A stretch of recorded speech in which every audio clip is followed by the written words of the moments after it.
हज़रात, आप सबकी खिदमत में गुलाम राजेश परसरामानी का सलाम। सिंधी सारंगी एक सूफियाना सारंगी है। ये कभी गाँव में, कबीलों में, कस्बों में बजने वाला साज है। इस तरीके से स्टेज में इसको मौका नहीं मिला। मैं शुक्रगुजार हूँ वंडर्स इंडिया प्रोग्राम का।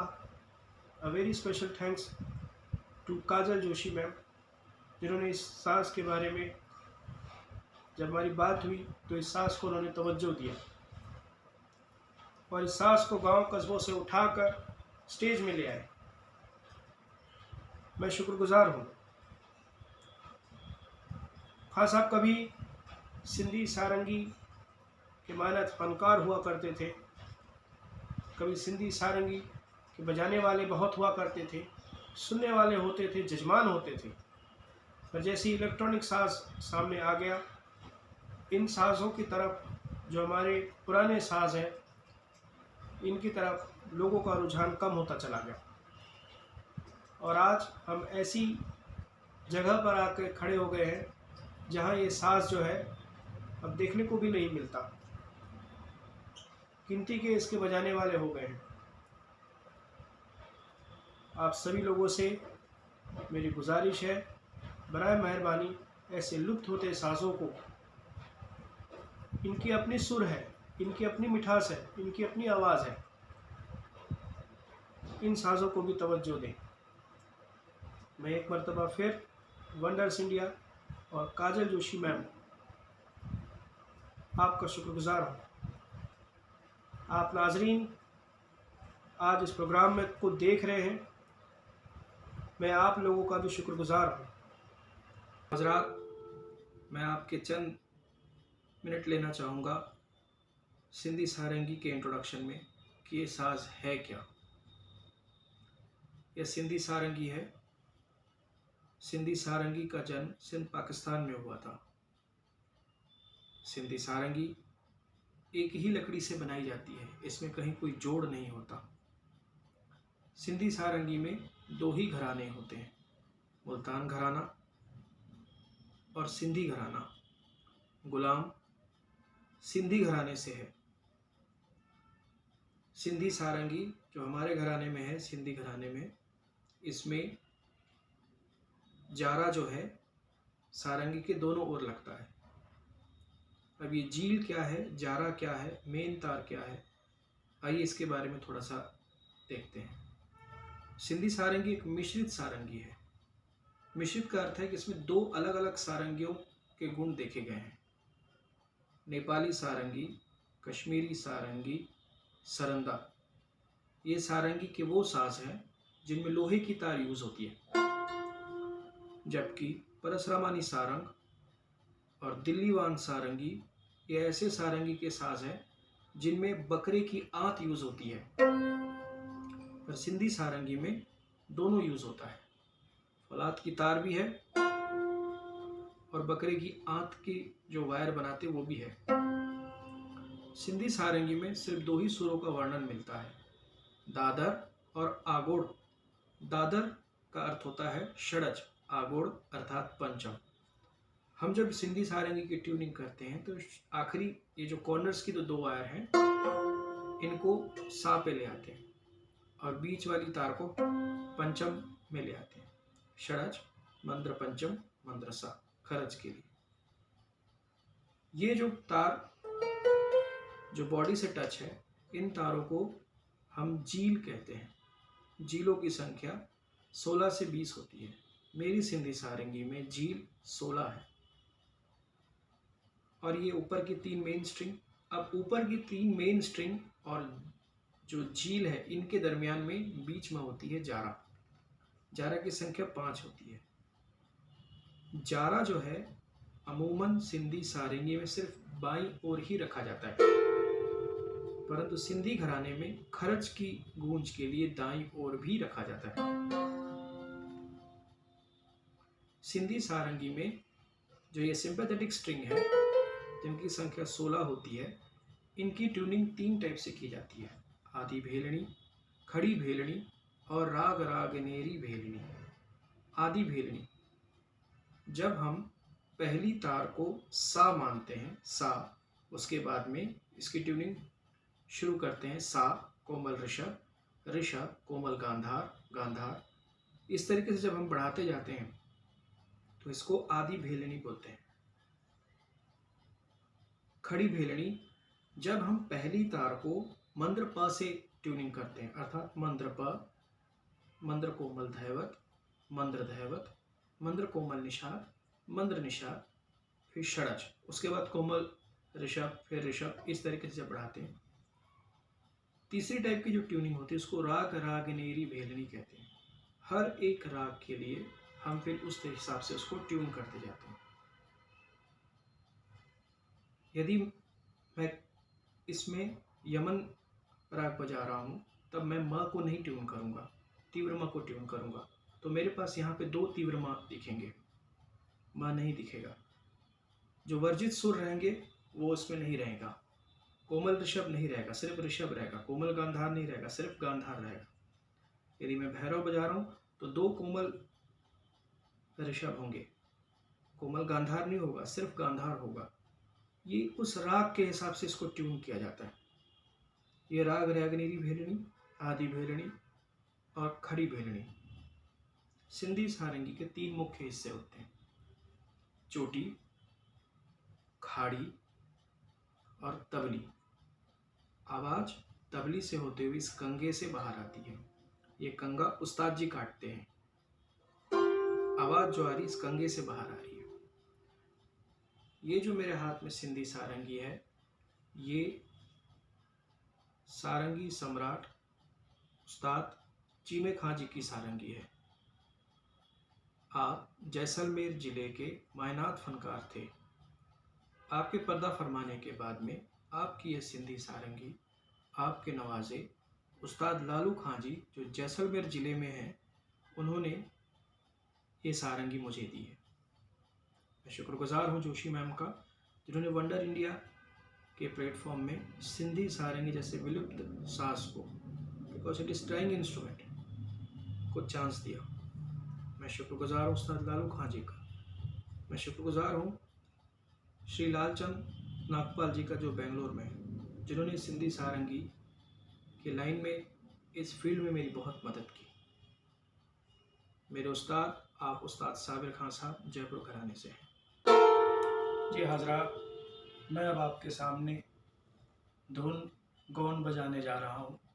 धुन गौन उस वक्त बजाया जाता था जब व्यापारी लोग व्यापार करके अपने घर को वापस आ रहे हैं 6-7 महीने के बाद। अब यहाँ पे बात ऐसी हो रही है कि जो प्रेमिका है वो अपने घर में छोटी सी खिड़की से बाहर की तरफ निहारती है और वो देखती है कि ऊँटों का कारवां आता घर की ओर आ रहा है। उन ऊँटों के कारवों में वो अपने प्रेमी को पहचान जाती है, जो ऊँट के ऊपर बैठा अलगोसा बजा रहा है।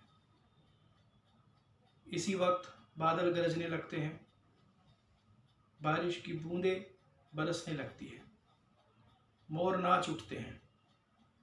अब इस क्षण प्रेमिका के हृदय में जो उत्साह होता, जो उत्पन्न होता है उत्साह, जो खुशी उत्पन्न होती है, उस समय वह धुन गौन गुनगुनाती है। धुन गौन उसी वक्त बजाया जाता है।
हजरत, हमारे छत्तीसगढ़ का एक राज्य गीत है अरपा पैरी केदार।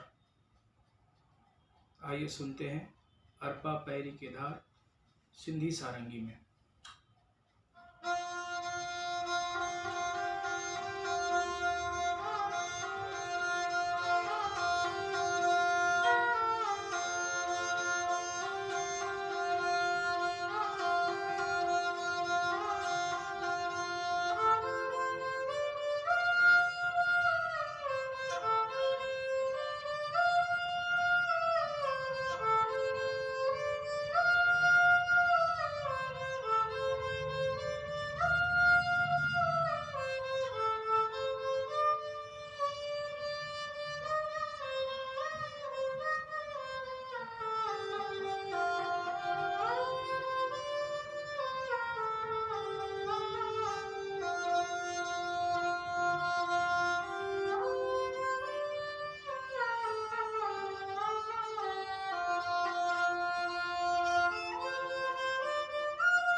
हजरात, अब मैं आपके सामने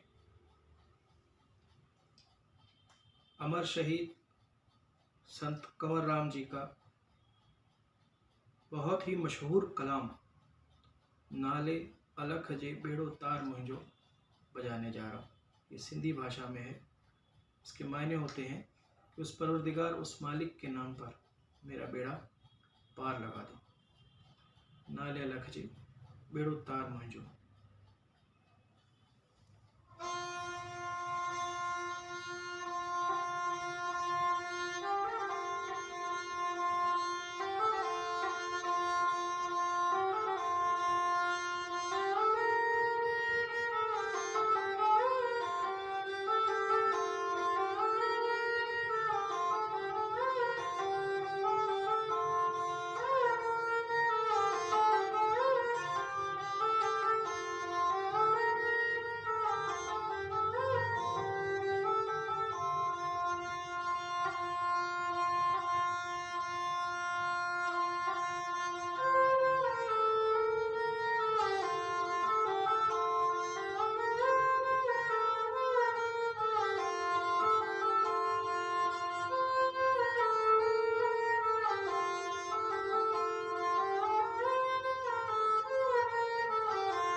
हमारे इष्ट देवता हैं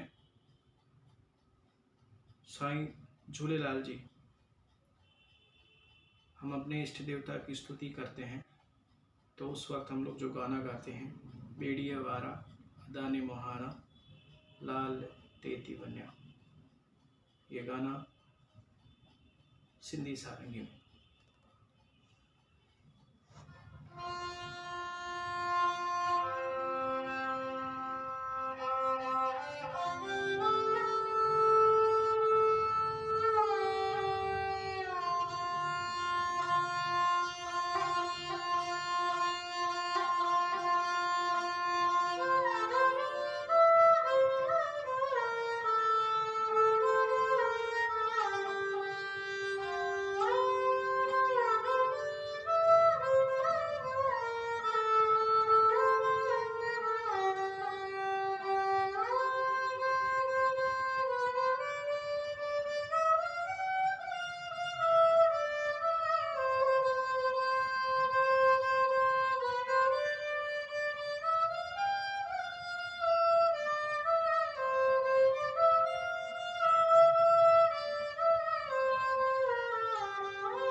आपकी खिदमत में धुन परगौन बजाने जा रहा हूँ। धुन परगौन को ही धुन आस कहते थे। धुन आस या धुन परगौन एक तरीके का भरोसा, विश्वास, एक कसम और इंतज़ार होती थी।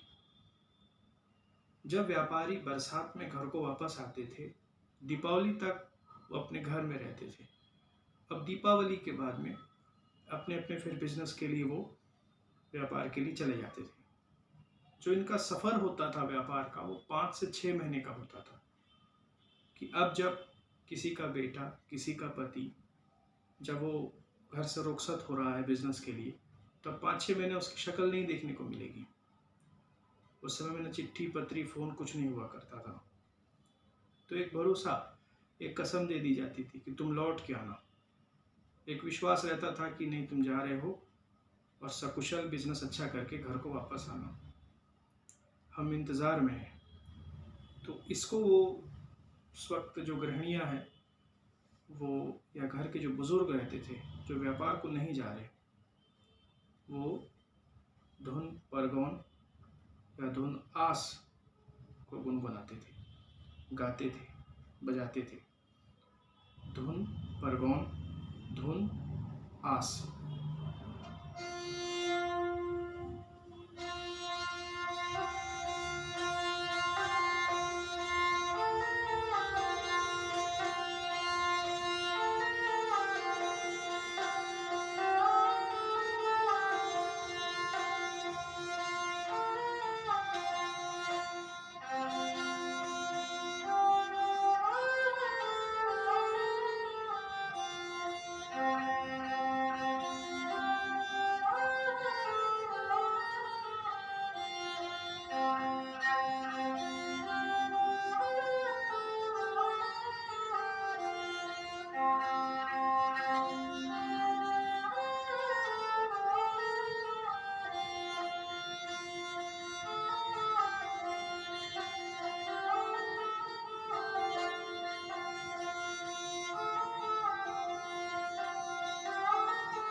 हजरात, अभी मैं आपके सामने मास्टर रंजन जी का लिखा हुआ एक बहुत ही मशहूर गीत हमारे सिंधी समुदाय में है, अलह शाह कह में राजिया, अलह शाह कह सा राजिया।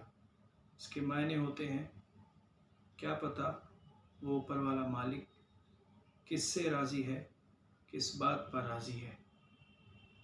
आइए सुनते हैं मास्टर रंजन जी का लिखा हुआ यह गीत, अलह शाह कह में राजिया, अलह शाह कहस्ता राजिया, सिंधी सारंगी में।